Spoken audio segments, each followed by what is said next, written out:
맑다가 밤부터 점차 흐려지겠습니다. 일라디오 4시 뉴스를 마칩니다. 지금까지 아나운서 윤지영이었습니다. KBS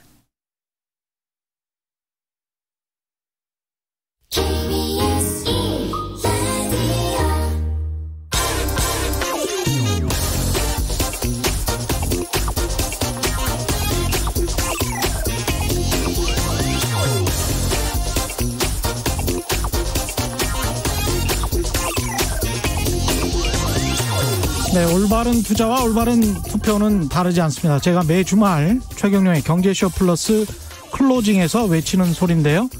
왜 올바른 투자와 올바른 투표가 다르지 않냐 이렇게 물어보신다면 제 대답은 이렇습니다. 주식 투자에 실패하는 사람들 특징이 이렇습니다. 먼저 남의 말에 솔깃해서 주식 사고요. 살 때도 성급하게 삽니다. 사고 나서 주가가 좀 안 좋다. 그럼 바로 후회하지만 그때 가면 이미 때가 늦었죠.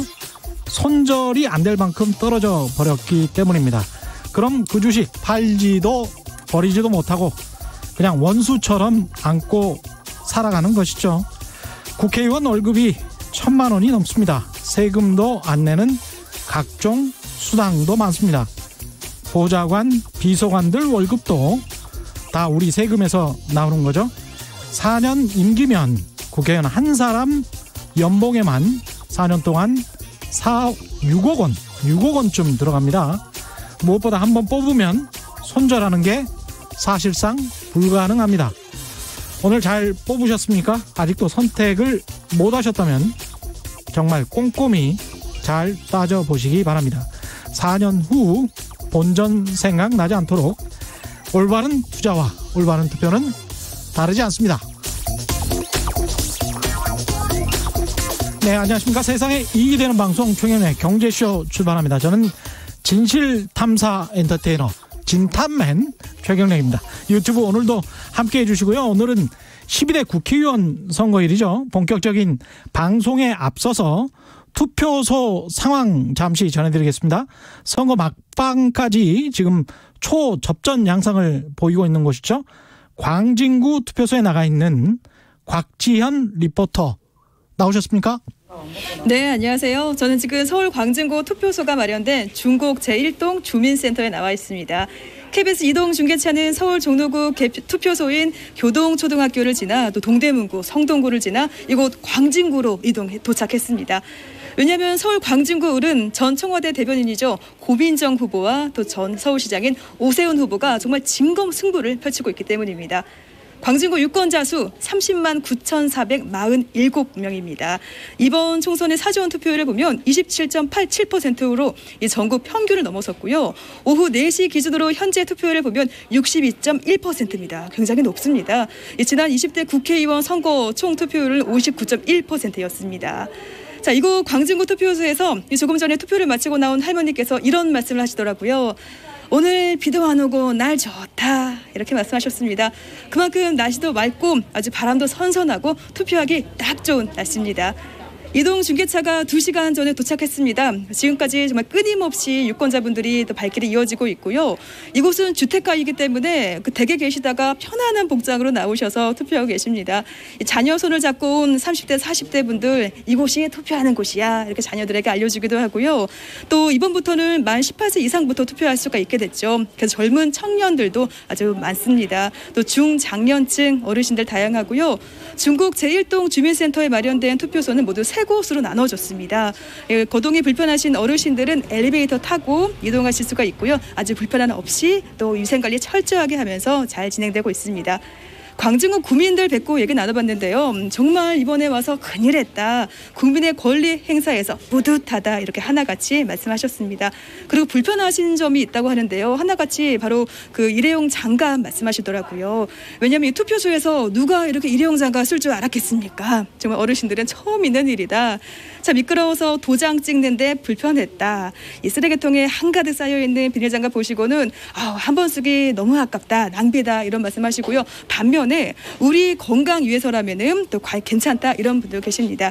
자, 그럼 방금 투표를 마치고 나온 우리 유권자분들과 얘기 나눠보겠는데요. 저희 이동중개차와 유권자분들 행동 수칙에 따라 마스크 쓰고 대화 나눠보겠습니다. 와, 젊은 유권자 두 분이네요. 안녕하세요. 안녕하세요. 네, 반갑습니다. 어디에 사시는 누구신지 소개 좀 부탁드릴게요. 네, 광진구 중곡동에 살고 있는 이민경입니다. 네. 네, 광진구 중곡동에 살고 있는 서용석이라고 합니다. 네, 정말 예쁘고 멋지신데 그러면 두 분 그러면 어떻게 관계가 어떻게 되신 건가요? 아, 네, 남자친구랑 같이 투표하러 왔습니다. 아, 정말 훌륭한 커플이에요. 네. 자, 오늘 투표하신 소감 어떠세요? 아, 네, 아무래도 제 소중한 한 표가 행사된다는 이제 생각으로 해서 오늘 발걸음해서 나와서 투표했습니다. 너무 뿌듯합니다. 아우, 잘하셨어요. 네. 저도 이 좋지 않은 시국에 제 소중한 한 표 던졌기 때문에 만약 그분이 당선되신다면 공약 실천이 꼭 이루어졌으면 하는 소망으로 한 표를 던졌습니다. 네, 잘하셨습니다. 근데 어떻게 주위 분들 보면은 투표들 많이들 하셨나요, 이번에? 네, 네. 네. 아무래도 이제 주변에 직장인 친구들도 많고 하기 때문에 사전 투표하는 친구들도 상당히 많았고요. 오늘도 투표했다는 친구들 많았습니다. 네. 자, 그럼 두 분은 광진구에 사신 지는 얼마나 되셨나요? 네, 저는 한 달 정도 됐고요. 네. 저는 1년 정도 됐습니다. 맞아요. 한 달, 1년 좀 사신 지는 정말 짧지만은 그래도 이번에 후보자들의 어떤 점을 중점으로 보셨는지 궁금해요. 그러니까 선택하신 후보들의 그 고른 기준이 있다면요? 아무래도 이제 정당이나 국회의원마다 이제 다 각자 공약이 다르기 때문에 그렇죠. 공약 위주로 이제 얼마나 실천할 수 있는 공약을 하고 있는지를 잘 살펴봤습니다. 네. 저는 후보자님들의 그 인물이나 선거 공약을 많이 본 것 같습니다. 아유, 잘하셨습니다. 자, 이렇게 이민경 씨와 서용석 씨와 얘기 나눠봤습니다. 오늘 말씀 고맙습니다. 네, 감사합니다. 감사합니다. 네. 자, 이렇게 오늘 투표 마감 시간 오후 6시까지죠. 2시간이 채 남지 않았지만 아직 늦지 않았어요. 예, 소중한 한 표 귀한 곳에 쓸 수 있게 꼭 투표하시기 바랍니다. 오실 때는 신분증 그리고 마스크 쓰고 나오시고요. 선거인 명부 등재번호 꼭 확인하시기 바랍니다. 지금까지 KBS 이동중개차에서 전해드렸습니다.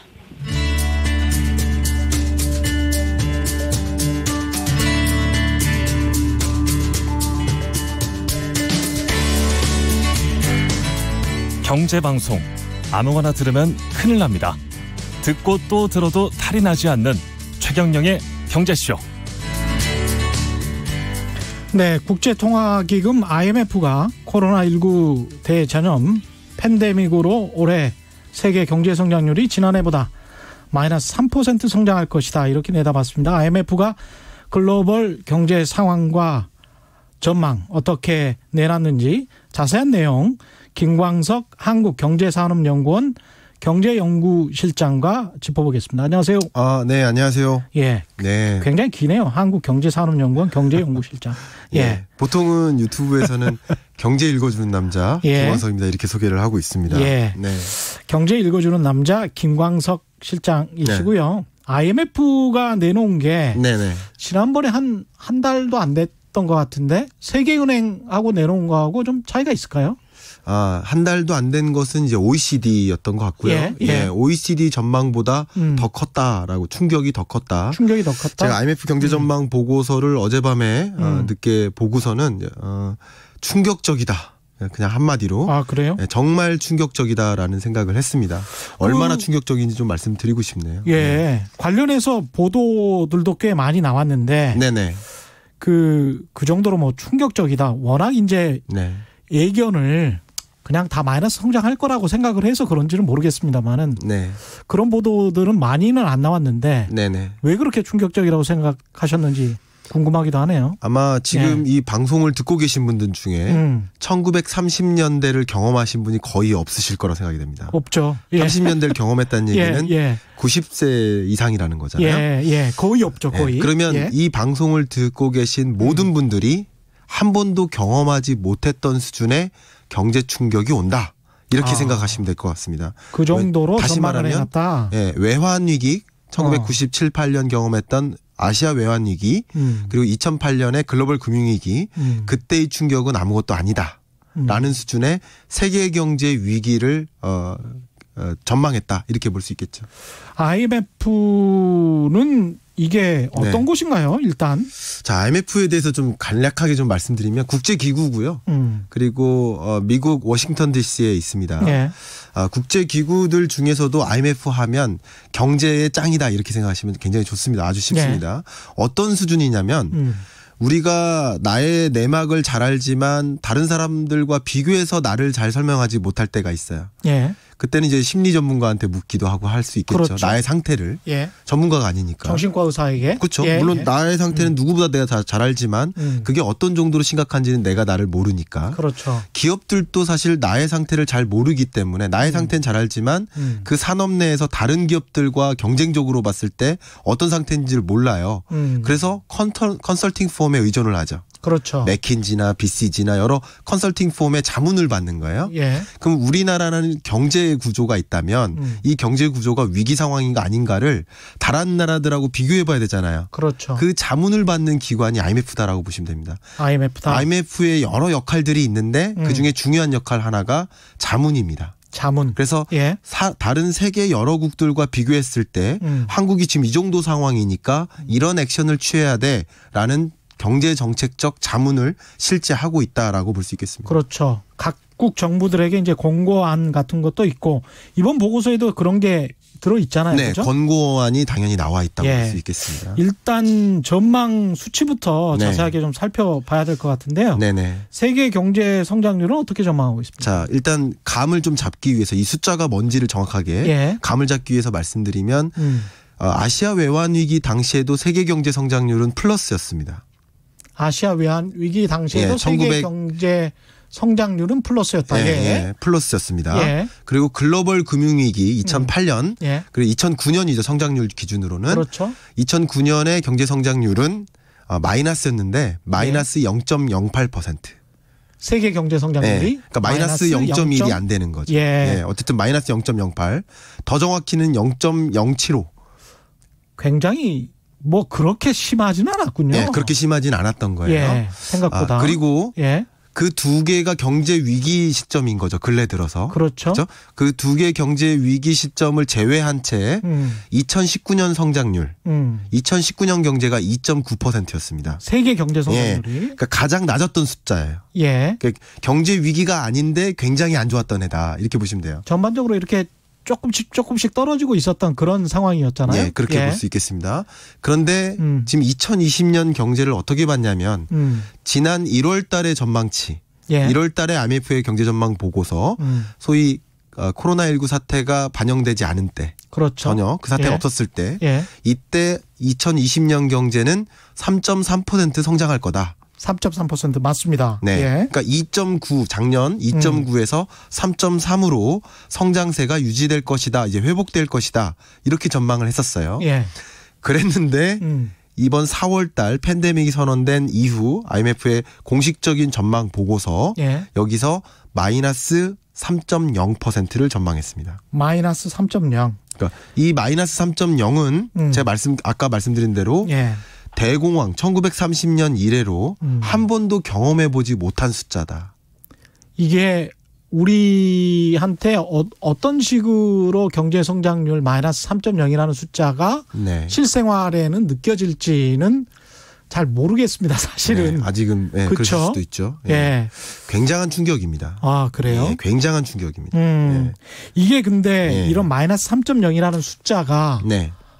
나올 때 어떤 가정이나 전제가 있을 거 아니에요? 예. 그러니까 이제 코로나19가 2분기까지 지속된다는 가정에서 3분기 때는 산업 생산이 재개될 것이다. 네. 이런 어떤 가정 하에 네. 이루어졌다 할지 그렇죠. 이런 것들이 있을 것 같은데 어떤 예. 가정과 전제가 있습니까? 네, 당연히 있습니다. 예. 그 경제 전망 보고서를 궁금해하시는 분들을 위해서 한번 예. 띄워드리면 예. 이렇게 생겼습니다. 그렇죠. 한 네, 이렇게 30페이지, 생겼습니다. 40페이지 정도 됩니다. 예. 예. 원래는 이것도 또 이례적인 일인데 예. 제가 10년 넘게 이걸 봤는데 매년 4번 발간됩니다.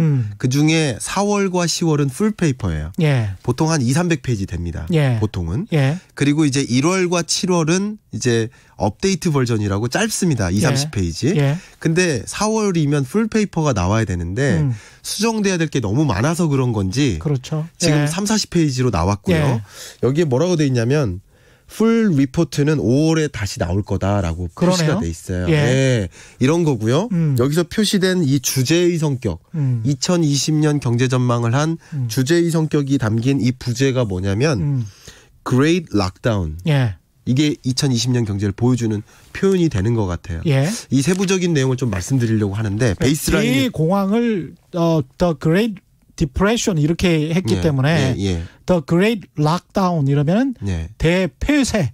약간 봉쇄 그런 예, 거죠. 봉쇄, 대봉쇄. 폐쇄, 셧다운도 포함된 개념이죠. 그래서 과거에 이제 대공황과 비유해서 네. 저런 제목을 쓴 것 같습니다. 그런 생각도 드네요. 예, 그렇죠. 예. 그래서 지금 가정을 물어보셨는데 말씀을 드려보면 우리 한국의 주요 경제 연구 기관들이 저는 이제 국책연구원에도 있었고 민간연구원에도 있었으니까 예. 나름 비교가 됩니다. 근데 국책연구원이든 민간연구원이든 한국 경제 성장률을 전망하려면 그게 결과값 예를 들어서 D라고 해보면 예. A 더하기 B 더하기 C가 D다라고 그렇죠. 만약에 했을 때 예. 이런 뭔가 산식이 있을 거 아니에요. 그렇죠. 그 산식에 A라는 세계 경제 성장률이라는 전제가 있을 거 아니에요. 그렇습니다. 그 예. A 세계 경제 성장률이라는 전제를 어디서 가져오느냐? 세계 모든 연구 기관들이 IMF 전망치를 가져옵니다. 예. 그러니까 이 IMF 보고서는 굉장히 중요하다는 걸 말씀드리는 거고요. 그러네요. 예. 그런데 우리 이 전제들이 다르기 때문에 여러 기관들이 성장률 전망치가 다른 거예요. 그렇죠. 그러니까 증권사 리서치 센터라든가 아니면 뭐 신용평가사라든가 뭐 경제연구원이라든가 아니면 우리 KDI나 이런 한국은행과 같은 경제 성장률을 전망하는 기관들이 그렇죠. 전망치가 다른 거는 전제가 다른 거기 때문에 그래요. 그렇습니다. 근데 예. 그 전제가 뭐냐면 코로나19 사태로 인한 충격이니까 이게 어디까지 전개될까라는 전제가 다른 거죠. 그렇습니다. 전제. 예. 근데 IMF에서는 뭐라고 전제했느냐? 상반기까지는 고점을 찍고 하반기 중에는 완화된다. 코로나19 사태가. 그렇게 지금 생각을 한 거죠. 예, 그러니까 그렇게. 상반기라는 게 4, 5, 6에서 6월 달까지는 그렇죠. 끝난다. 고점을 찍는다. 그 정도는 이제 고점을 찍고 예. 어쨌든 하반기 중에 좀 두리뭉실하지만 어쨌든 제가 표현을 바꿀 수는 없으니까 두리뭉실하지만 하반기 중에는 어쨌든 코로나19 사태가 종료된다. 이렇게 전제했을 때 마이너스 3.0%고요. 여기서 시나리오를 몇 가지 더 제시를 했는데 4, 5, 6해서 끝난다는 게 어떻게 보면 네. 파우치 소장이랄지 이런 분들이 가을에 또다시 올 수 있다. 네. 이런 이야기 아주 끔찍한 이야기를 네. 하는데 네. 그 전제나 가정은 이제 뺀 거잖아요. 그렇죠. 어떻게 보면은 지금 그 가장 긍정적인 전망 중에 하나일 수 있습니다. 맞습니다. 예. 가장 긍정적인 전제인 거고요. 예. 그러니까 베이스라인 어썸션이라고 합니다. 그걸 전제를 깔았고요. 만약에 이 추가적인 예를 들어서 하반기 중에도 계속된다. 예. 올해 연말까지 계속된다라는 전제 혹은 예. 벌써부터 두렵죠. 그렇죠. 그래서 제가 충격적이라고 했습니다. 2021년에 또 재발한다. 예를 들어서. 예. 재발한 적이 많았거든요. 그렇죠. 사스 사태, 메르스 사태 늘 그랬거든요. 예. 그랬을 경우에 제가 숫자로 정말 생각하기도 힘든데요. 예. 그러니까 되면? 지금으로서 예. 가장 낙관적인 시나리오로 전망했을 때 IMF가 봤을 때 마이너스 3.0%라는 거예요. 근데 이 마이너스 3.0이라는 숫자 다시 한번 강조하지만 예. 1930년대 대공황 이후로 예. 한 번도 듣도 보도 못한 숫자라는 거예요. 그러니까 충격적이라는 거죠. 그렇죠. 그래서 미국 같은 경우에 이제 실업률이 1,700만 명이고 네. 이런 상황에서 우리도 이제 조금씩 높아지고 있는데 네. 이게 본격화되면 실물 경제에 어느 정도가 충격이 될지 그 네. 말씀도 좀 해주시고요. 네네. 일단 수치 가지고 이야기를 해보자면 네네. 글로벌 금융위기보다는 훨씬 더 심각하다라고 이렇게 전망을 하는 거네요. 그렇습니다. 그러면. 예. 왜냐하면 글로벌 금융위기는 마이너스 음. 0.08%였으니까. 우리나라 같은 경우는 어떻습니까? 우리나라로 좀 바꿔서 말씀드려 볼게요. 예. 우리나라는 반대로 글로벌 금융위기는 그냥 간단히만 말씀드리면 남의 나라 얘기였어요. 그랬죠. 굳이 사실. 따지면. 우리가 그때 0.8인가 성장했잖아요. 네, 정확하십니다. 예. 0.8%. 어쨌든 예. 그때마저도 우리나라는 플러스였어요. 그렇죠. 근데 IMF 외환위기 1997, 8년에 경험을 하고 그 IMF 외환위기 직후 98년도 우리나라 경제성장률이 마이너스 5.1%입니다. 그러니까 그렇죠. 그때 마이너스였고요. 예. 뭐 제가 아는 한 근 역사상 마이너스를 기록한 적은 없는 거예요. 그러니까 마이너스를 기록한다는 것은 굉장히 드문 일이다. 제가 굳이 비유를 한다면 이래요. 아이가 매년 성장은 하잖아요. 아이가. 예. 성장기에 있는 아이들이 매년 성장은 해요. 많이 성장하기도 하고 조금 성장하기도 하는데 키가 줄어들 리는 없잖아요. 그렇죠. 그렇게 희귀한 일이라는 거예요. 일반적으로. 그 우리나라 같은 경우에 글로벌 외환위기, 글로벌 금융위기 때도 한 0.8% 성장을 했는데 이번에 IMF가 내놓은 전망치는 마이너스 성장이죠? 네, 그렇습니다. 우리 한국 경제 성장률은 마이너스 1.2%. 마이너스 1.2. 근데 이제 그럼에도 불구하고 OECD 한 36개국 가운데 우리가 그래도 제일 낮습니다, 이게. 네, 이제 IMF 기준에 선진국들이 있는데요. 선진국 리스트. 그러니까 두 가지가 제일 높아요, 우리나라. 뭐냐면 성장률이 그나마 제일 높아요. 그러니까 마이너스 1.2가 제일 높은 거예요. 뭐 그리스 같은 경우는 마이너스 10.0이 마이너스 10이더라고요. 이탈리아도 그 근처고. 그렇습니다. 그러니까 유로존이나 미국이나 아메리카 지역 같은 게 심각한 거예요. 그런데 성장률의 레벨 자체가 가장 높다. 선진국 중에서. 그거 하나고요. 그 이번에 조정을 했을 거 아니에요. 얼만큼 조정했을까. 예를 들면 1월에는 3.3으로 봤다고요. 아까 말씀드린 대로. 세계 경제 성장률이 3.3에서 3.0으로 크게 조정된 거죠. 마이너스 3.0으로. 그렇죠. 그러면 마이너스 6.3만큼 조정한 거네요. 그렇죠. 퍼센트 포인트라는 단위를 써야겠습니다. 마이너스 6.3% 포인트 조정한 거죠. 근데 한국 경제 같은 경우는 그 조정폭이 가장 낮다는 거예요. 그나마. 네, 그나마. 그러니까 조정폭도 낮고 성장률 레벨도 낮은 거예요. 그러니까 선방했다 이런 표현을 쓰는 거죠. 왜 이렇게 한국은 상대적으로는 좋게 봤을까요? 여러 가지 근거를 들었습니다. IMF에서 이제 진단을 했는데요. 진단한 얘기를 조금 읽어드릴게요. 한 가지 그 표현 너무 의미심장한 표현이 뭐냐면 극찬한 게 하나가 있는데 comprehensive approach. 굉장히 전방위적인 두 팔 다 걷어붙이고 접근했다. 이 코로나19를 조기 종식하기 위해서 가장 적극적으로 움직인 나라로 호평을 합니다. 한 가지. 그런 대목에서 경제적 충격이 상대적으로 장기화되지 않았다. 일단 내수만 보더라도. 그리고 경기에 대한 대응이 굉장히 적절했다. 그러니까 양적 완화라든가 기준금리 인하라든가 뭐 바젤 3 규약을 뭐 완화해서 유동성을 공급한다. 이런 여러 가지 통화 정책 그리고 재정 정책 이런 것들을 적극적으로 강구를 했다. 그래서 상대적으로 이 부정적 영향이 완화됐다. 이렇게 평가를 내렸습니다. 다만 어쨌든 한국이 마이너스로 조정된 그 근거는 여기서 표현이 뭐였냐면 오픈니스라는 표현을 썼어요.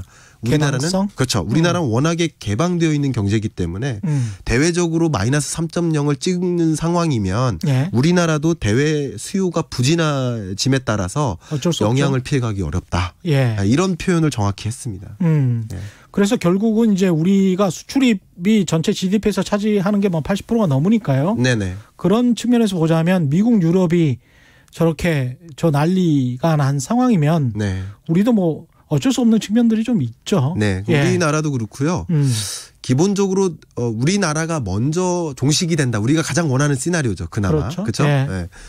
그러면 만약에 4월 중에 우리나라는 코로나19가 종식이 된다. 참 근데 만약에 뭘 종식이라고 해야 될지 모르겠습니다. 이제 확진자가 0이 되는 거죠. 확진자가 현재 존재하는 확진자. 예를 들면 지금 현재 확진을 경험했던 환자가 뭐 1,500명 정도 되잖아요. 그중에 이제 격리 해제된 환자가 7,000명 이상 됐잖아요. 그러니까 현존하는 확진자는 약 3,000명 정도 되는 거잖아요. 이게 0이 되는 게 종식이 아닐까요? 그러니까 저는 그런 생각을 합니다. 근데 만약에 그렇게 되면 해외 유입만 고민하면 되는 거예요. 그렇죠. 그런 시나리오가 만약에 전개가 된다. 그러면 이제 내수 충격은 없는 거예요. 첫 번째. 내수의 급반등이 일어나는 거예요. 백화점 안 가다 백화점을 가는 거죠. 근데 지금도 좀 가지 않나요? 갑니다. 지금도 갑니다. 그러니까 저는 이 IMF 보고서의 그 많은 어썸션들 가정과 전제에서 이 셧다운이 돼 있고 이런 아주 폐쇄돼 있는 그런 상황에서 내수는 뭐 거의 0이다라고 전제를 하고 경제 성장률 전망치를 내면 상당히 이런 결과가 나올 것 같은데 그냥 드문드문 좀 쓰는 것 같던데 사람들이. 네, 드문드문 쓰는 그 현재 실적치도 반영이 되는 거예요. 아 그래요? 예, 그럼요. 당연히. 그렇다고 백화점 매출이 0이진 않지 않습니까? 그렇죠. 예, 그렇기 예. 때문에 가장 큰 충격이 있었던 시점이 있고 회복되는 시점이 있어도 그게 다 반영된 거라고 저는 일단 생각하고 싶고요. 다만 이제 외수인데요. 예. 좀 심각하게 한 가지 말씀드릴게요. 예. 외수라는 관점에서는 뭐 크게 외수와 관련된 산업이 있고 외수가 있을 거예요. 외수라 수출입? 예. 네, 수출입인 거고요. 예. 수출입은 큰 충격이 있겠죠. 왜냐하면 가격이 또 하락하는 걸 얘기했습니다. 지금 우리나라 언론에 한 번도 이 얘기가 안 나왔어요. 예. 이 월드 이코노믹 아웃룩 보고서가 나왔는데 예. 여기에 담긴 가장 중요한 메시지가 물가 하락입니다. 물가 제가 하락? 읽어보고서는 물가 하락이에요. 물가 하락은요 굉장히 위험합니다. 이것을 뭐라고 하냐면 디플레이션 우려가 있는 거예요 지금. 이게 가장 심각한 거예요. 이게 왜 그러냐면 예. 단기적으로 급반등은 할 수 있어요. 뭐라고 전망했냐면 2020년 경제 성장률이 마이너스 3.0이라고 했죠. 세계 경제가. 예. 근데 2021년은 5.8%입니다. 2021년은 예. 5.8. 평년을 훨씬 웃돌아요. 이건 왜 그러냐면 마이너스 3.0에서 5.8로 완전히 급반등하는 거예요. 그러니까 이건 왜 그런 예. 거냐면요. 이게 경제가 회복되는 게 아니고요. 예. 정확히 말씀드릴게요. 경제 성장률이 회복하는 거예요. 그러니까 숫자가 회복하는 것과 숫자만. 왜 그러냐면 IMF 외환위기 마이너스 5.1% 기록했다고 했잖아요. 예. 한국이. 예. 근데 그 다음 해에 11.5% 찍습니다. 맞습니다. 한국이. 예. 그게 기저효과라는 거예요.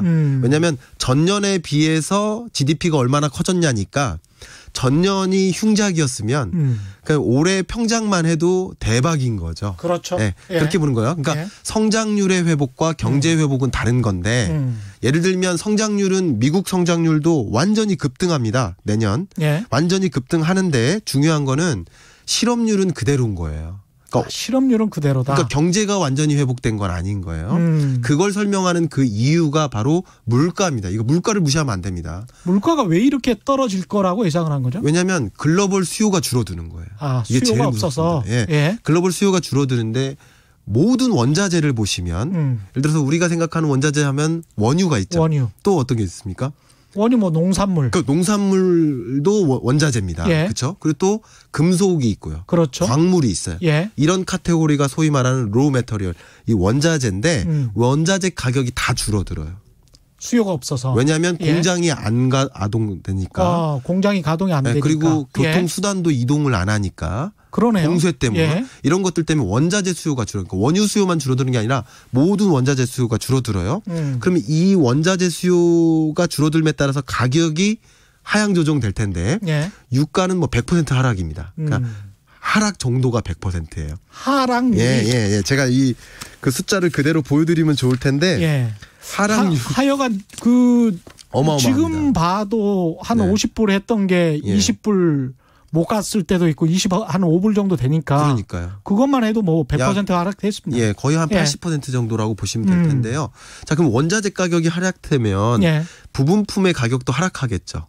그렇죠. 그렇겠죠. 예. 그러면 완제품의 가격도 하락하겠죠. 그렇습니다. 그럼 완제품 가격들이 하락하는 거예요. 이게 무슨 문제냐면요. 작년에도 제가 어떤 방송에서 최 교수님하고 예. 다툰 적이 있어요. 예. 토론을 한 적이 있는데 디플레이션 우려 없다 하시고 저는 디플레이션 우려가 있다라고 말씀을 했었어요. 그걸 예. 가지고 다툰 적이 있는데 이게 무슨 얘기냐면요. 물가 상승률이 마이너스를 기록해요. 근데 마이너스 물가 상승률을 나름 장기간 기록을 해요. 예. 그러면 이게 무슨 일이 있냐면 그거를 한마디로 영어로는 디플레이셔너리 스파이럴, 그러니까 예. 디플레이션 소용돌이라고 합니다. 예. 제가 기자님께 여쭤보면 내일 그 스마트폰 가격이 떨어질 것 같아요. 예. 그럼 내일 사시겠습니까? 안 사죠. 근데 내일 사려고 갔더니 또 떨어질 것 같아. 사시겠습니까? 안 사죠. 안 사죠. 그러니까 가격이 떨어질 것 같으면 예. 구매를 미뤄요. 그렇습니다. 그러니까 다시 말하면 예. 가격이 떨어지면 원자재 예. 가격처럼 이런 유가도 떨어지고 가격이 떨어진다고 전망을 하면 예. 경제 주체들이 예. 안 사요. 그러니까 소비도 미뤄져요. 굳이 라면을 몇 박스씩 사놓을 필요가 없지. 없죠. 최대한 조금 사겠죠. 그렇죠. 예. 그리고 소비도 미뤄지고 기업들의 투자도 미뤄져요. 소비로 연결 안 될 거라고 생각하니까. 그렇죠. 그러면 또 추가적인 수요가 둔화되겠죠. 그러면 또 소비가 안 이루어지고 예. 이게 악순환되는 거예요. 그게 디플레이션 소용돌이라는 그렇죠. 전문 용어입니다. 예. 근데 디플레이션 소용돌이에 빠지면 헤어나기가 어려워요. 헤어나기 어려운 그 대표적인 모습이 일본의 잃어버린 20년입니다. 그렇습니다. 예. 그러니까 지금 굉장히 걱정되는 게 뭐냐면 작년 물가 상승률, 우리나라 물가 상승률이 0.4%였어요. 우리가 그랬죠. 네, 예. 0.4%. 그러니까 0.4%라는 얘기는 뭐냐면 월별 12개 월의 평균 성장률이니까 12개 월 동안 물가 상승률. 그렇죠. 예. 12개 월 동안 마이너스를 찍은 달도 있고 플러스를 찍은 달도 있는 거예요. 그렇습니다. 예. 근데 한국은행의 종전 물가 상승률 전망치가 올해 1.0%였어요.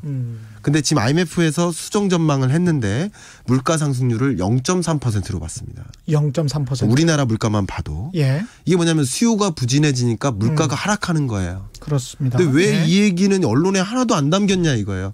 이게 뭐냐면 회복을 더디게 만드는 거예요. 2020년 물가 상승률이 0.3%면요. 예를 들어서 반은 마이너스라는 거죠. 그렇습니다. 0에 가까우니까 예. 예. 반은 플러스겠고요. 그러니까 이렇게 마이너스 물가가 지속되면 우리가 회복 시점이 더뎌진다는 거죠. 이게 가장 걱정되는 대목이에요. 이거는 기업 투자 측면에서도 그렇고 네. 여러 가지로 소비도 고용 그렇고요. 측면에서도 좀 봐야 될 것 같은데 네네. 일단 IMF의 정책 공고 방향이나 네. 이런 거를 좀 보기 전에 네네. 고용이라는 측면에서는 미국도 저렇게 많이 실업자가 나타나고 있고 우리도 그런데요. 네네. 우리는 지금 고용이라는 측면에서는 어떻습니까? 자, 제가 이거 정말 신랄하게 말씀드려볼게요. 예. 지금까지 발표된 모든 실적 지표들은 자, 우리 지금 코로나19 사태에 따른 경제 위기를 정의컨대 실물 위기라고 하잖아요. 그렇습니다. 실물 경제 예. 위기. 예. 근데 IMF 외환위기 1997, 8년은 외환 위기인 거예요. 외환 시스템의 불안. 예. 그리고 2008년은 금융 시스템의 불안이었던 거예요. 예. 그러면 2020년은 실물 경제 위기인데 그럼 실물 경제 충격이 나타난 지표들이 있어야 될 텐데 아직까지 제가 자신 있게 말씀드립니다. 예. 단 한 건도 발표된 적이 없다. 단 한 건도. 네, 제가 왜 이렇게 말씀드리냐면 예. 3월 수출액이 발표가 됐습니다. 3월 수출액이 생각보다 별로 그렇게 네, 별로 없었죠. 예. 근데 이게 왜 이러냐면요. 별로 큰 충격이 없었어요. 자, 예. 기업 일선에서 수출입을 담당하시는 그 당사자 담당자분들은 더 잘하실 텐데 예. 제가 기자님 만약에 수입업자예요. 예. 제가 수출업자입니다. 예. 그러면 수출 계약을 성사시켜야겠죠. 그럼 수출 계약 도장 찍었습니다. 만약에. 예. 그랬는데 만약에 수출액으로 잡히려면 평균적으로 한 1.5개월이 걸립니다. 수출액으로 잡히려면 이게 뭐냐면 본선 인도 조건이에요. FOB라고 해가지고 그렇죠. 예. 본선에 그 수출 물량이 실렸을 때 선적됐을 실려서. 때 그게 수출액인데 예. 배를 타고 가서 그렇죠. 예. 근데 캘리포니아 항에 도착을 해가지고 아니 우리나라 항에서 우리나라 항에서 근데 그 기간도 예. 1.5개월 정도가 걸려요. 품목에 따라 다 차이가 있어요. 그러나 수출 계약 성사시키면 예. 그다음 그제서 제조가 들어가는 거예요. 아. 그래서 납품하고 물류가 예. 이루어지고 그래서 선적이 되는데 선적하기까지가 1.5개월이 걸린다. 평균적으로 예. 품목에 따라 다 차이가 있습니다. 예. 뭐 반도체 같은 거 바로 실리기도 해요. 항공으로 가니까. 예. 근데 품목에 따라 차이가 있지만 대부분의 품목은 한 2개월, 1개월 이렇게 걸립니다. 그러니까 3월 수출 물량은 예. 2월 달 계약 물량이고 그러네요. 그럼 코로나19 사태가 전혀 반영되지 않은 숫자라는 거죠. 그럴 가능성이 매우 높습니다. 그러니까 그 당연한 예. 겁니다. 누구도 다 인정할 겁니다. 예. 그다음 고용 동향 말씀드릴게요. 원래 모든 고용 동향은 전월 고용 동향. 자, 3월 고용 지금 4월이잖아요. 예. 3월 고용 동향은 매월 둘째 주 수요일 날 발표가 돼요. 예. 근데 오늘이 수요일이잖아요. 근데 오늘은 선거일이니까 내일 모레 발표됩니다. 그러니까 내일 모레 19일 날 발표가 되는데 이 고용 동향 난리가 날 겁니다, 아마. 예. 근데 이 지금까지 발표된 고용 동향은 예. 2월 고용 동향이었던 거예요. 그렇죠. 야, 실업자, 예. 취업자, 예. 실업률, 고용률을 알려주는 경제활동 인구조사 통계청에서 실행하는 이 인구조사는 언제 하냐면 2월 고용 동향을 발표하려면 2월 중순 15일이 있죠. 15일이 있는 한 주 동안 조사해요. 그렇습니다. 일요일부터 예. 토요일까지. 예. 테크니컬하게 그래요. 그럼 다시 말하면 지금까지 우리가 알고 있는 고용 동향은 2월 중순에 있었던 고용 충격인 거예요. 그러니까 코로나19가 반영되기 전이에요. 예. 그러면 내일 모레 발표될 3월 고용 동향에는 3월 중순 시점에 충격이 반영되는 거죠. 아직까지 고스란히 충격이 반영된 것도 아니에요. 그거마저도. 그러니까 3월 구직급여가 15만 6천 명이 증가했다. 네. 이것도 1년 전보다 25% 증가했다라고 나오는데 네. 그것도 제가 보면서 25%밖에 증가 안 했어? 네. 선방했네 이렇게 네. 생각했거든요. 그러니까 네. 이제 아무래도 한 달 전 정도의 수치니까 그런 것이고 실제로는 아마 더 나올 것이다. 네. 그러니까 지금 현재. 결국은 이제 물론 실업 청구자가 다 실업자는 아닙니다. 네. 근데 실업자로 규명을 하려면 경제활동 인구조사에 기초해야 됩니다. 그렇죠. 근데 예. 다만 실업수당 청구 건수 같은 이 숫자는 다음 달 고용 동향이 이럴 것 같네라는 것을 알려주는 선행지표격인 것이지 그렇죠. 그게 모든 숫자는 아니에요. 다시 말하면 지금 이거 말씀드리기 시작하면 오늘 하루 종일 가야 돼요. 뭐냐면 실물경제 충격이 반영된 숫자는 아직 하나도 없다는 거예요. 하나도 없다. 예. 그게 중요하다. 중요한 건 소매 판매액이 필요합니다. 그러니까 미국처럼 매 주마다 실업수당 청구 건수가 나와서 예. 그게 뭐 벌써 누적된 게 3, 4주 동안 네. 뭐 1,700만 명이다. 네. 그러면 굉장히 빨리빨리 이렇게 예. 반영이 됐다고 봐야 되는데 네. 우리는 월마다인데다가 네. 그게 그 전달이다 보니까 네. 아무래도 좀 늦다. 이렇게 말씀드리면 죄송한데 예. 미국의 실업률, 고용률, 실업자, 취업자 이 숫자도 아직 남았습니다. 아직 훨씬 남았다. 그러니까 아까 말씀드린 대로 실업수당 청구 건수는 이번 달 고용이 어떻게 될까라는 것을 먼저 볼 수 있는 선행지표격인 것이지 예. 그게 실물경제 충격은 아니에요. 왜냐하면 실업수당 청구를 한 사람들이 다 실업수당을 받진 않아요. 예. 이제 지원서를 내면 평가를 할 거 아니에요. 실업수당 받아야 될 대상이네라는 걸 평가해야 되잖아요. 그러니까 실업자로 규명되려면 아직 남은 거. 그러면 제대로 된 수치 우리가 제대로 된 고용률이나 실업률을 파악할 수 있는 수치는 5월쯤에 네. 나오겠다 이렇게 물론, 생각하면 되겠습니까? 예. 우리나라 기준으로는 4월 19일 날 일단 시작을 보는 지표를 볼 수 있는 거고요. 예. 이제 5월 달이 돼야 4월 고용 동향이 나옵니다. 예. 이게 제대로 된 그 충격이 반영된 거거든요. 예. 예, 그런 것들이 그제서 알 수 있을 것이다. 예. 그러니까 실물경제 충격, 실물경제 위기라고 했는데 실물경제 충격이 반영되지도 않았는데 아무 지표도 안 나왔는데 이게 바닥이라고 그냥 쉽게 진단하면 안 된다는 얘기를 하는 거죠. 주식시장에 참여하는 분들은 아니 뭐 괜찮은 거 아니야? 주가도 많이 회복하고 뭐 이렇게 지금 느끼고 있잖아요. 네. 예. 근데 이제 실제로 수치가 나와 봐야 한다. 네. 아직 제대로 된 수치는 안 나왔다. 제가 그런 의미에서 예. 사실 이제 한 달 전인가 제가 뵀잖아요. 이 예. 방송에 나왔었잖아요. 그렇죠. 그때 이제 더블딥 시나리오 책 나왔다고 왔었는데 그때 그래서 더블딥이라는 표현을 쓴 겁니다. 예. 한 번 더. 주식시장도 예. 한 번 더 충격이 있어요. 그건 왜 그러냐면 실물 지표들이 발표되는 게 격차가 있어요. 예. 그래서 외환위기 때도 글로벌 금융위기 때도 예.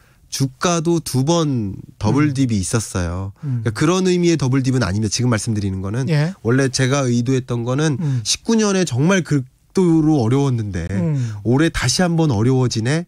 이게 더블딥인데 예. 주식 차트상의 더블딥이 또 연출될 거라는 것을 말씀드리는 그렇죠. 거죠. 네. 주가라는 게 뭐 6개월 정도를 선반영한다고 합니다마는 네.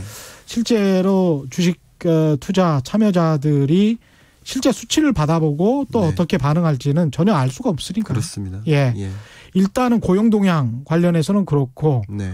또 우리가 눈여겨봐야 될 게 소비자 심리지수 같은 거 있잖아요. 네네. 이런 건 어떻습니까? 자, 소비자 심리지수, 예. 기업 경기 실사지수, 뭐 경기 선행지수 이런 것들이 그 체감 경제를 보여주는 겁니다.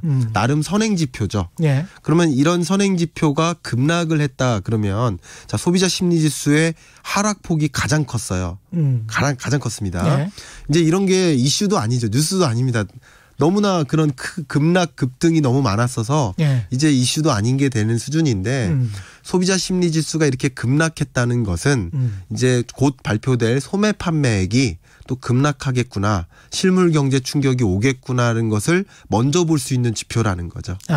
소비자 심리 지수가 급락했다는 거는 앞으로 소매 판매액도 분명히 이제 급락할 것이다. 네. 그리고 또 한 가지를 말씀드리면 우리가 소비에 영향을 미치는 수백 가지 변수가 있을 텐데 그중에 소득이 지대한 영향을 미칩니다. 예. 근데 내구재 소비는요. 자동차나 이런 거. 예. 내구재 소비는 소득보다 더 중요한 변수가 뭐냐면 고용입니다. 그렇죠. 예를 들면 고용이 안정이 돼야지. 그러니까 예를 들면 이번에 신입사원이 나 합격했어 하고 차 사는 거예요. 그런 경우가 많죠. 그렇죠. 예. 그러니까 이미 소득이 발생하지 않았어도 내구재를 사는 거죠. 그렇습니다. 그러니까 고용이 안정돼 있을 때 앞으로 소득이 보장되겠네 했을 때 큰 돈 들여서 뭘 바꾸는 거예요. 냉장고도 바꾸고 그렇습니다. 그런 거죠. 예. 근데 이게 소비자 심리 지수가 이렇게 급락했다는 얘기는 우리가 필수재적 소비를 줄이진 않아요. 우리 쌀을 덜 먹진 않는다고요. 밥은 먹고 살아야 밥 되니까. 먹는다고요. 예. 그럼 뭐가 충격이겠느냐? 내구재 소비가 위축될 거라는 거죠. 가전제품, 자동차 뭐 이런 것들. 스마트폰 이런 것들. 스마트폰. 이런 것들. 이런 내구재 소비가 충격이고 우리나라 경제를 잠깐 보면 지금은 내수를 중심으로 말씀드렸지만 외수 충격이 있을 것 아닙니까? 예. 근데 이런 시국에 우리나라의 소비재 수출은 엄청나게 호황입니다. 예를 들면 뭐 기업명을 얘기하기는 좀 그러니까 뭐 어떤 뭐 식료품을 제공하는 그런 회사들 라면이라든가 뭐 이런 지금은 20-30% 지금 수출이 늘고 있어요. 왜냐하면 거기 셧다운이 다 일어나니까 밥은 먹어야 되잖아요. 라면은 먹어야 되잖아요. 그러니까 우리나라 안전한 나라로부터 그런 제품을 엄청나게 공급을 받고자 해요. 그러니까 이제 소비재 수출은 엄청나게 느는데 지금 문제는 뭐냐면 우리나라 전체 수출액에서 상당한 비중을 차지하는 12대 주력 산업. 이게 다 내구재 성격이거든요. 부품이나. 그러네요. 예. 그러면 예를 들어 자동차, 스마트폰 혹은 여러 부품들 이런 거 공급 자체가 막히기 때문에 외수는 굉장히 극심하게 어려워질 것이다. 다만 우리가 좀 내수에 좀 신경을 써서 내수 회복에 좀 신경을 써서 어쨌든 이런 경제 충격에 좀 뭔가 상쇄하는 그런 걸 바라야 되지 않겠느냐 하는 생각을 많이 합니다. 기업 어닝이 지금 한참 나오고 있습니다만은 그 기업 어닝도 그 충분히 충격을 반영한 것이 아닐 수 있겠습니다. 지금 말씀하신 거 들어보니까. 당연히 아니고요. 그러니까 1분기 실적치들이 발표될 거예요. 예를 들면 실적치 중에 중요한 게 가장 큰 게 이제 GDP 실적치죠. 그러니까 우리나라의 1, 2, 3월 1분기 GDP 실적치는 약 28일이 지나서 나와요. 그게 속보치입니다. 그리고 또 한 30일 정도 지나면 이제 잠정치가 나오고 그리고 또 지나면 이제 확정치가 나오는 건데 속보치가 이제 4월 말에 나온다는 거죠. 그러면 1분기 GDP가 얼마나 다운됐는지를 그제서 확인하는 거예요. 마치 그런 것처럼 기업 그러면 경제 규모가 실적치가 나온다는 얘기는 각 기업들의 매출액 데이터가 나온다는 거죠. 그렇죠. 그러니까 기업의 실적치가 발표되고요. 또 중요한 것은 기업의 실적 전망치가 또 발표됩니다. 예를 들어서 2분기 전망. 그렇죠. 그러니까 그런 것들이 기존에 우리 기업은 이 정도 실적이 있을 거예요라고 발표했던 IR 자료 같은데 그런 실적 전망치보다 크게 하향 조정된 것들이 발표가 되면 되기 시작하겠죠. 하겠죠. 그 대표적인 예가 애플입니다. 애플이 그때 예. 중국에 셧다운이 있었을 때 예. 애플의 아이폰 공장 팍스콘이 예. 다 중국에 있잖아요. 90% 중국에 맞습니다. 있습니다. 예. 그럼 거기 조업 중단이 일어나요. 그래서 이 기업 오너들이 노동자들한테 나 급여 100만 원 주던 거 200만 원 줄 테니까 제발 좀 와주세요. 해도 복귀가 안 됐어요. 그렇습니다. 예. 그때 애플이 실적 전망치를 낸 거예요. 1분기 실적 전망치를. 예, 그때 주가가 급락했었죠. 맞습니다. 마치 예. 그런 것처럼 여러 기업들의 실적치와 실적 전망치가 발표될 때 말 그대로 이게 바로 실물 경제를 보여주는 전망 이 경제 지표들인데 이런 것들이 발표될 때마다 바닥을 다시 한번 경험할 수 있겠다. 이런 우려를 좀 해봐야 된다는 것이죠. 또 우리가 IMF 외환위기를 겪을 때 이제 그 경험했던 것들이 기업들이 도산을 하면서 굉장히 많은 사람들이 실직을 했고 그게 또 큰 충격이었지 않습니까? 네네. 그래서 이제 회사채 시장, 네. 이 채권, 네. 이 부분을 좀 봐야 될 것 같은데. 제일 중요합니다. 예. 예. 회사채는 어떻습니까? 어쨌든 기업의 도산 여부를 봐야 돼요. 그렇죠. 그러면 이제 구조조정의 시작인 거예요. 도산 여부를 판단하는 건 뭐냐면 최 기자님께서 만약에 파산한다는 얘기는 뭐를 못 내서일까요? 파산한다 일단은 만약에. 뭐 이자를 못 내는 거죠. 은행했다. 예. 예. 원리금 상환이 안 될 때, 예. 빚을 못 갚을 때, 그 연체가 되는 거죠. 그리고 그게 90일 이상 연체되면 그걸 부실이라고 합니다. 그렇습니다. 정의가. 예. 그런 것처럼 빚을 못 갚는 상황까지 오면 그게 바로 도산입니다. 기업들 입장에서. 그렇죠. 근데 빚을 갚기 위해 또 다른 부채에 의존할 수 있어요. 지금은 워낙 금리가 낮으니까. 예, 그럴 예. 수는 있어요. 예. 근데 또 다른 부채에 의존하지 못하게 되면 그제서 이제 도산이 되는 거예요. 그렇죠. 근데 자. 금리가 워낙 낮아도 신용도가 굉장히 안 좋은 기업에게는 돈을 안 못 빌려주잖아요. 빌려주죠. 예. 그걸 잠깐 설명드리려면요. 이제 회사채의 만기가 도래된다. 이 얘기가 가장 큰 시그널인데요. 예.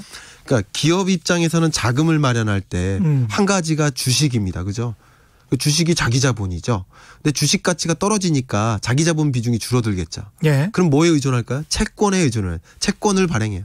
채권 좀 사주세요. 이렇게. 돈을 빌리는 네, 거죠. 돈을 빌리는 예. 거죠. 예. 근데 이제 채권 가지고도 만약에 안 되면 기업 어음을 발행하거나 대출을 하는 겁니다. 예. 근데 만약에 그럼 이렇게 되면 이자 상환 부담이 더 커지긴 하겠죠. 그렇죠. 근데 이제 회사채 만기가 도래야 하는 거예요. 4월에.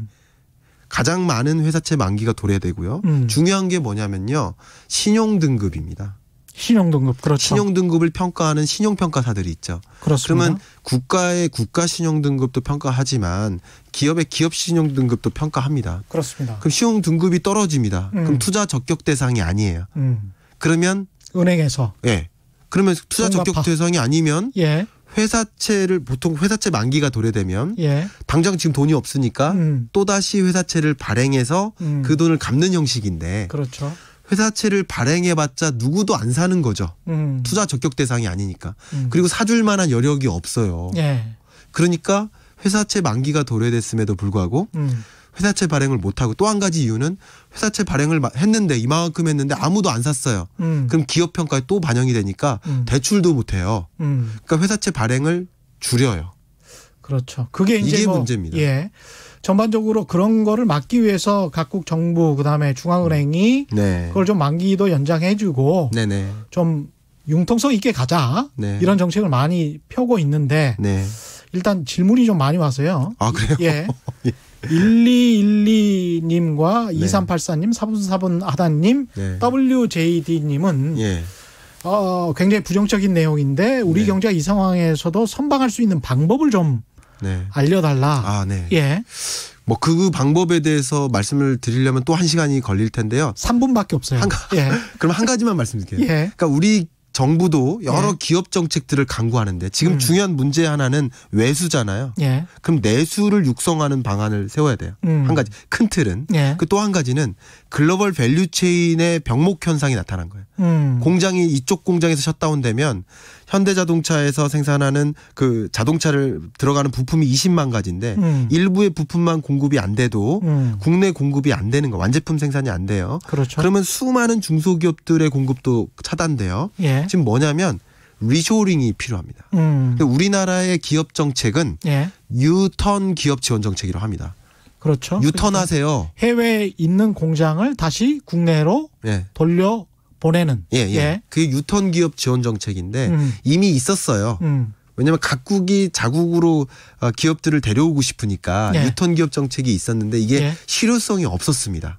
그게 사실은 독일도 했고 오바마 행정부도 했고 다 했었습니다. 예. 예. 근데 지금은 정말 예. 필요한 게 실효성 있는 유턴 기업 지원 정책. 제가 엊그저께 산업통상자원부에서 정책 지원 좀 해달라고 그래서 정책 제안을 했던 게 이겁니다. 지금 말씀드린. 리쇼링을 할 수 있도록 뭐 세금이랄지 세제랄지 그렇죠. 여러 가지 조건을 좀 완화해야 규제라든가 된다. 예. 아니면 거기 인력들을 충원할 수 있도록 하는 말 그대로 뭐 주거 외국인이 선호하는 지금 말씀드리는 로 레벨의 노동자 말고요. 하이 레벨의 노동자들도 적극적으로 오게 만들 수 있는 그런 유인책을 만들어 달라 이거예요. 그래야만 한국으로 올 수 있습니다. 산업단지가 같이 도시화가 좀 돼야 그렇죠. 예. 그래야 외국인 아니 우리 국내 기업 투자 유인책이 된다 뭐 이런 예, 말씀이네요. 그래서 글로벌 밸류체인이 붕괴되고 있기 때문에 그것에 대한 대응책으로서 유턴 기업 지원 정책을 좀 더 실효성 있게 고도화해 줬으면 좋겠다 하는 의견을 먼저 말씀드립니다. 와이카토님은 그럼 불황기 시민들은 뭘 준비해야 하나요? 아, 네. 예. 책 홍보는 아니지만 예, 1분 남았습니다. 예, 더블 딥 예. 시나리오라는 얘기를 쓴 이유는 예. 경제 위기가 왔을 때 예. 지금 오늘 제가 말씀드린 것처럼 어떤 위험 요인이 있을까? 어떤 현상의 전개로 인해서 경제 충격이 올까? 어떤 것을 조심해야 될까? 그리고 어떤 기회가 또 있을까? 이런 것들을 먼저 들여다봐야 된다는 겁니다. 예. 먼저 들여다보고 그런 시나리오를 그려가면서 위기 상황에 적극적으로 대응할 필요가 있다. 오늘 말씀하신 내용들 그러니까 네. 수치들이 1분기도 그렇고 네. 한 4월 5월까지 좀 확인하는 자세가 네. 필요하다. 네. 이런 것들을 좀 잘 생각을 해봐야 될 것 같습니다. 오늘 말씀 여기서 마쳐야 될 것 같고요. 지금까지 김광석 한국경제산업연구원 경제연구실장과 함께했습니다. 고맙습니다. 네, 감사합니다. 예, 오늘 일라디오 개표방송 함께해 주시고요. 제가 5시부터 7시까지 계속 함께 진행하겠습니다. 국민의 선택 KBS 일라디오에서 확인해 주시기 바랍니다. 최경영의 경제쇼는 오늘 준비한 내용은 여기까지였고요. 잠시 후 개표방송으로 다시 찾아뵙겠습니다. 올바른 투자와 올바른 투표는 다르지 않다. 아직 투표 안 하신 분 오늘 6시까지 투표할 수 있습니다. 1시간 정도 남았네요. 귀중한 한 표 꼭 행사하시기 바랍니다. 지금까지 세상에 이익이 되는 방송 최경영의 경제